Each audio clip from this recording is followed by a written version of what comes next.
Kita anak-anak muda ini rasanya setiap hari mengeluh aja gitu. Jadi mengeluh aja. Jadi kita selalu menempatkan diri kita itu sebagai korban, apapun itu. Nggak punya duit karena corona, jadi nggak bisa makan karena corona gitu. Jadi kita selalu menempatkan sebagai korban.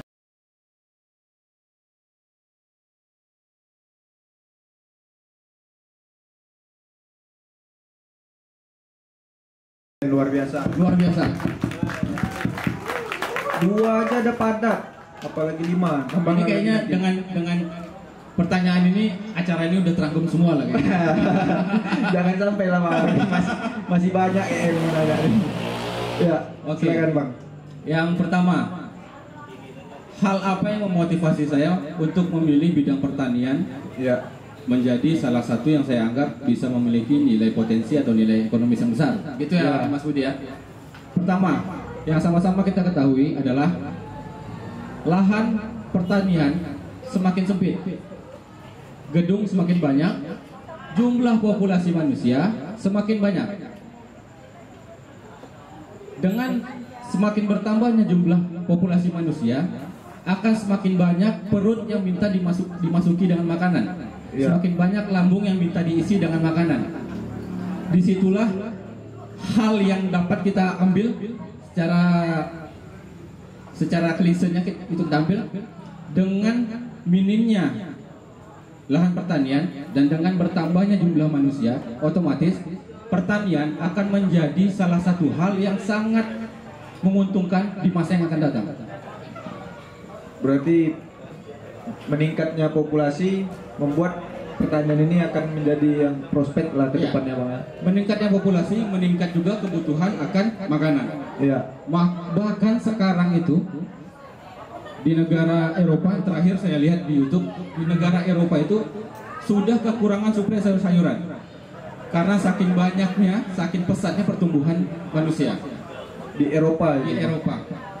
Dan mereka juga sudah merancang pertanian, bagaimana pertanian ini bisa terlaksana dengan ruang yang sangat minim.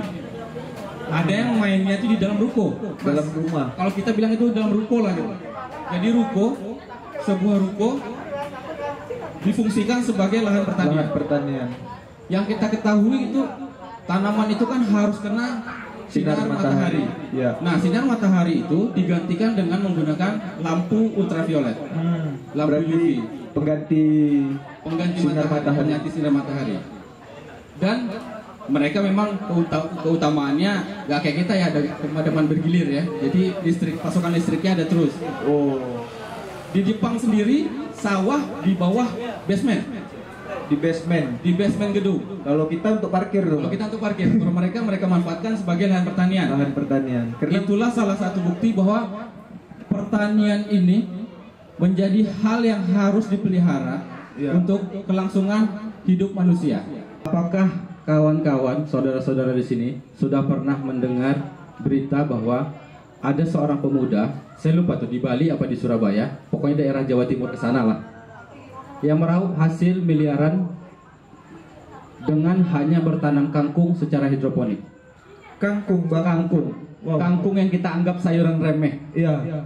Kangkung kan Kangkung paling gampang hidup. Iya. Siapa orang Indonesia yang nggak kenal kangkung? Betul. Di mana tempat di Indonesia ini tempat makan yang tidak menyediakan menu Kangkung. olahan kangkung, mulai dari kaki lima sampai dengan restoran bintang-bintang sekian, menu kangkungnya pasti ada. Tumis kangkung, cah kangkung. Weh. Tahu. Iya. Dengan kangkung saja bisa menghasilkan profit miliaran per tahun. Miliaran per tahun Bang, dari kangkung. Ya. Itu Tapi unik. juga kita nggak bisa lah mikirnya misalnya hanya beberapa peta hasilnya miliaran, itu kan impossible. Iya, betul. Memang dia sebelumnya kalau saya nggak salah bekerja di suatu perusahaan, terus melihat prospek dari hidroponik, nah dia riset. Jadi dari hasil pekerjaannya dulu dia belikan ke tanah, dan tanah itu diberdayakan sebagai lahan hidroponik. Dibikin instalasinya. Dibikin instalasi hidroponik, dan dari situ dia menghasilkan omset yang luar biasa hanya dari kangkung. Kangkung. Ya, Fokusannya di kangkung. Fokusnya di kangkung. Jadi itu juga bisa kita jadikan motivasi. Ya. Kalau dia bisa, kenapa kita enggak? Mungkin memang kita tidak bisa mencapai profit yang segitu, tapi seenggak-enggaknya kita ada gitu profitnya. Tetap balik bang ya. Tetap income-nya pasti ada. Betul. Menarik tuh bang. Ya. Kangkung mengantarkan pergi haji. Ya, Wih, ya. sedap. Tukang kangkung naik haji. Kangkung naik haji. Boleh tuh dibikin filmnya nanti. Atau di kenyataannya langsung Ya. bang ya. Terus juga kalau ada yang tadi yang pertanyaan orang tua itu, kelas sekolah yang betul, Ya. pergaulan yang bagus, nanti besar mau jadi apa? Mau jadi petani kayak bapak gitu. Ya. Ya stigma dari dulu kan begitu. Tapi kalau pikiran saya pribadi, kenapa petani kita itu taraf hidupnya itu di bawah, Di bawah. Gitu, di bawah sama pegawai kantoran gitu. Betul bang. Sebenarnya padahal pegawai kantoran pun yang mensuplai makanannya petani. Petani. Jadi karena kalau saya pikir itu karena sistem pemasaran yang petani konvensional atau petani di kampung-kampung punya. Ya. Yang menanam di suatu ladang, pinjam dulu modalnya. Pinjam dulu modalnya. Karena untuk baja. Iya, untuk persiapan lahan pinjam dulu modalnya. Betul. Setelah panen diambil oleh si pemodal dengan harga yang minim. Tengkulaknya bang ya. Tangkulak Betul. dengan harga yang minim. Nah, maka dari itu yang saya lakukan itu saya tidak mengikuti pasar yang orang punya, Ya. tapi saya menciptakan pasar saya sendiri. Menciptakan pasar sendiri. Menciptakan pasar sendiri. Jadi harga saya menentukan. Ya. Jadi kita mau jual berapapun ya terserah kita. Kita yang ngatur. Kita yang menentukan. Sedap Tapi juga. setelah adanya pertemuan antara beberapa petani hidroponik yang ada di Kota Dumai ini, terciptalah sebuah komunitas yang bernama Komunitas Hidroponik Kota Dumai. Komunitas hidroponik Kota Komunitas Dumai. Hidroponik Kota Dumai. Oke. Kebetulan saya juga tergabung di sana dan menjadi pengurus di komunitas itu. Jadi dari sana kita mengadakan rapat dan kita membuat suatu aturan itu untuk menyamakan harga jual. Sehingga tidak ada saling jatuh Ya, menjatuhkan. jadi harga si ini sama si ini Ya, sama. sama. Tapi mungkin yang membedakan akan kualitas. Setiap orang kualitasnya tidak akan sama. Karena punya rumus sendiri lagi itu. Ya. Atau gimana? Setiap kebun, setiap petani dia tuh punya, kalau bahasa kantorannya SOP. Punya SOP-nya Punya SOP masing-masing. Oke. Cara saya menanam dengan cara Mas Eko menanam, dengan cara Mas Dimas atau Pak Hamada menanam itu tidak akan sama. Tidak sama. Tidak sama perlakuan. Cara dasarnya mungkin sama, tapi Ya. perlakuannya tidak sama. Ada pengaruh sama ini juga mungkin. Pengaruh lingkungan ada. Lingkungan juga Lingkungan ada. ada. Ketelatenan, ketelitian itu pasti berpengaruh. Terus yang kedua, bagaimana caranya kita memotivasi agar semakin banyak pemuda-pemuda yang tertarik di bidang pertanian. Ya. Saya jujur, saya sampaikan sekali lagi, karena saya menggelutinya di bidang hidroponik, maka akan saya jawab secara apa yang saya tahu di hidroponik. Betul. Yang pertama, di hidroponik seperti saya sudah sampaikan tadi, kita tidak perlu capek membajak, tidak perlu kotor-kotoran. Jadi dengan tampilan seperti sekarang ini pun Tetap bisa bertani. tetap bisa bertani tanpa harus malu nampak kotor, nampak lusuh atau bagaimanapun. Jadi ada juga beberapa orang yang bilang petani hidroponik itu petani berdasi. Pakai jas, pakai dasi ke kantor atau ke kebun, nggak akan kotor. Gitu mas. Di kantor juga bisa bikin kebun. Di kantor juga bisa bikin kebun. Sedap. Di beberapa bangunan pencakar langit di Jakarta, Ya. itu sudah disewakan.